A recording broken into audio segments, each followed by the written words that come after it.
33 Bible verses about materialism. For we brought nothing into the world, and we can take nothing out of it. But if we have food and clothing, we will be content with that. 1 Timothy chapter 6 verses 7 to 8. Whoever loves money never has enough.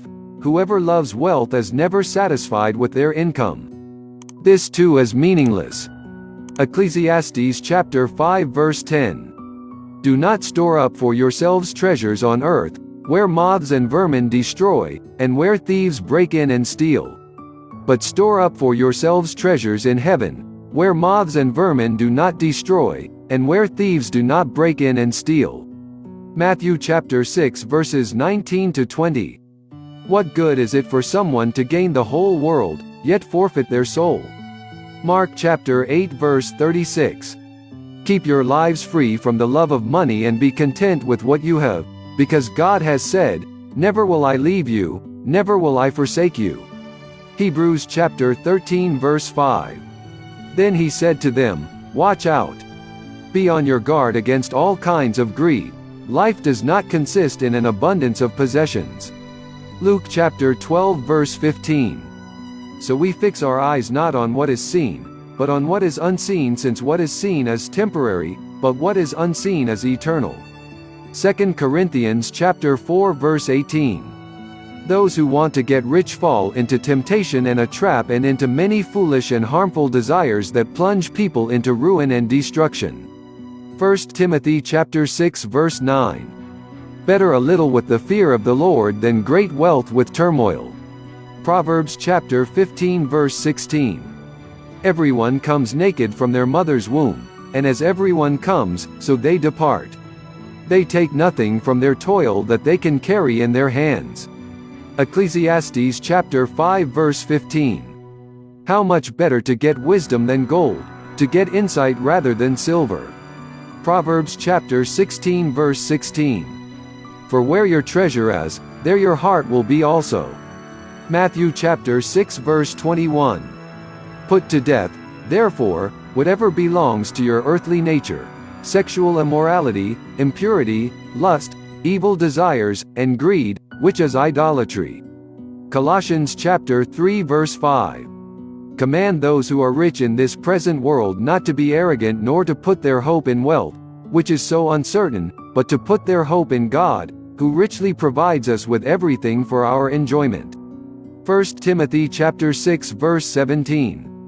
Jesus answered, "If you want to be perfect, go, sell your possessions and give to the poor, and you will have treasure in heaven.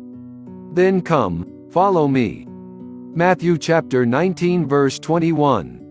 I also want the women to dress modestly, with decency and propriety, adorning themselves, not with elaborate hairstyles or gold or pearls or expensive clothes, but with good deeds, appropriate for women who profess to worship God. 1 Timothy chapter 2 verses 9 to 10. Keep falsehood and lies far from me. Give me neither poverty nor riches, but give me only my daily bread. Proverbs chapter 30 verse 8. What good will it be for someone to gain the whole world, yet forfeit their soul? Or what can anyone give in exchange for their soul? Matthew chapter 16 verse 26. But godliness with contentment is great gain. 1 Timothy chapter 6 verse 6. A good name is more desirable than great riches, to be esteemed as better than silver or gold. Proverbs chapter 22 verse 1. Wealth is worthless in the day of wrath, but righteousness delivers from death. Proverbs chapter 11 verse 4. All day long he craves for more, but the righteous give without sparing. Proverbs chapter 21 verse 26. All the believers were one in heart and mind. No one claimed that any of their possessions was their own, but they shared everything they had. Acts chapter 4 verse 32.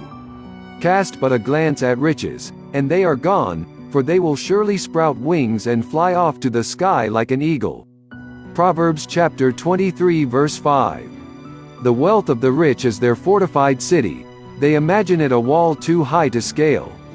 Proverbs chapter 18 verse 11. I say to myself, the Lord is my portion, therefore I will wait for him. Lamentations chapter 3 verse 24. No one can serve two masters. Either you will hate the one and love the other, or you will be devoted to the one and despise the other. You cannot serve both God and money. Matthew chapter 6 verse 24. If anyone has material possessions and sees a brother or sister in need but has no pity on them, how can the love of God be in that person? 1 John chapter 3 verse 17. Sorrowful, yet always rejoicing, poor, yet making many rich, having nothing, and yet possessing everything. 2 Corinthians chapter 6 verse 10. As goods increase, so do those who consume them. And what benefit are they to the owners except to feast their eyes on them? Ecclesiastes chapter 5 verse 11.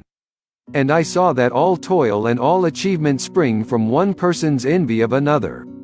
This too is meaningless, a chasing after the wind. Ecclesiastes chapter 4 verse 4. A person's riches may ransom their life, but the poor cannot respond to threatening rebukes. Proverbs chapter 13 verse 8. You shall not covet your neighbor's house. You shall not covet your neighbor's wife, or his male or female servant, his ox or donkey, or anything that belongs to your neighbor. Exodus chapter 20 verse 17. Thanks for watching. This is Life and Faith in Jesus Christ the Lord. If you enjoyed the video, please like and subscribe and press the notification bell for more videos. Thank you.